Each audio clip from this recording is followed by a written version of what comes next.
That way, bend down. Cool feedback. And I did Oh, yeah, that's a little bit more. So I'm actually about to Okay, bend down. Open your mouth. What are you doing?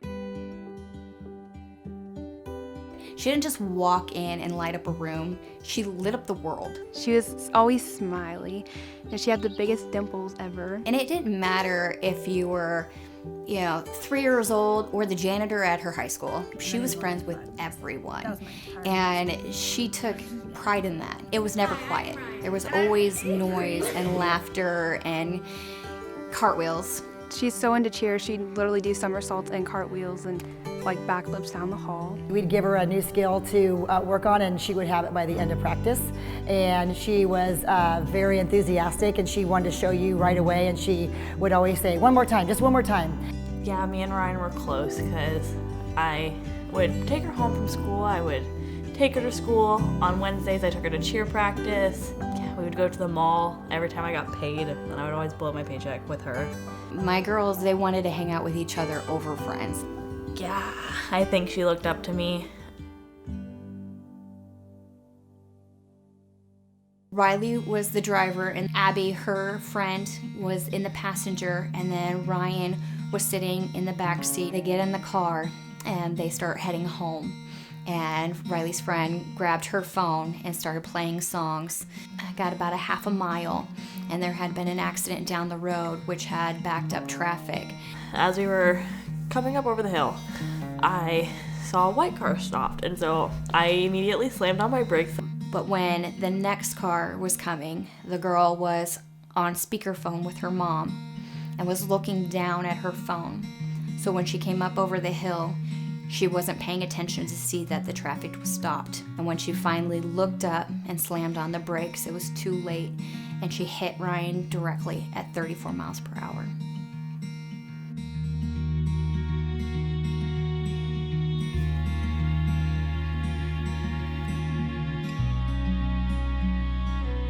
All I cared about was getting Ryan out of the car.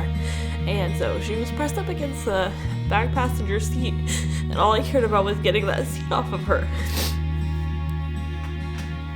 Riley had called me, and she was hysterical. And I was just kind of screaming in the middle of the road, saying that my sister was in the car, and I felt like no one was listening to me.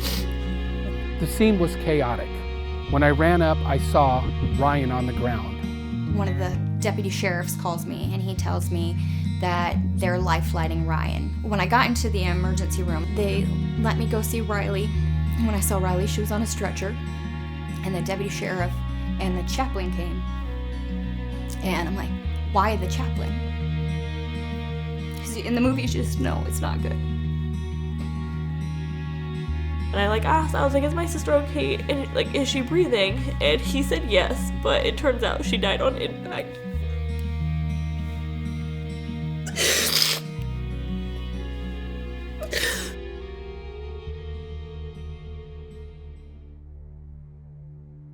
And then the next day, it was like, she wasn't there. And after school, I got the email that my best friend has died. When Ryan was around, it was never quiet. It was all the time, non-stop.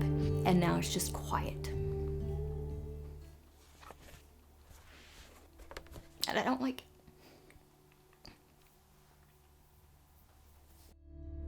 We would give anything to have her walk through that front door and say, let me show you just one more time. We would give anything.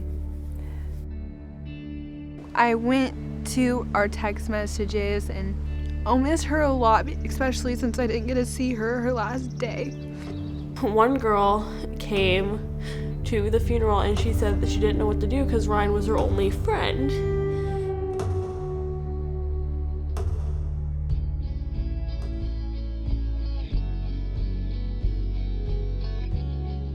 Ryan's death was 100% preventable. We have a big responsibility every time we get behind the wheel of that car. What led to the crash that day was a bunch of unexperienced high school students who were excited to get home, not paying attention. People were on their phone, People were listening to music. Speed might have been a factor. Just general inattention to what was going on the road at the time.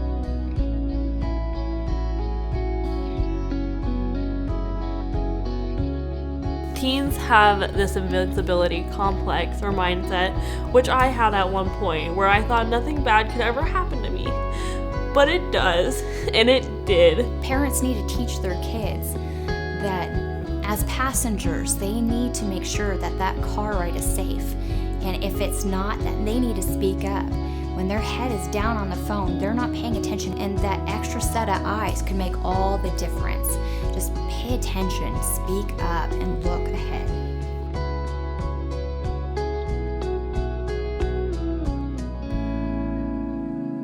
When something tragic like this happens, we all rally around it. We say we're going to change, and maybe we do something temporary, but we need to start thinking long term. We need to start thinking about the choices that we make and how it affects not only us, but how it affects the people around us. You might think that you're the best driver, but in a situation, that 1 second or half second that you make the choice to change the station or change the playlist on your Spotify or talk to your passenger or talk on your phone, you're taking somebody else's life in your hands.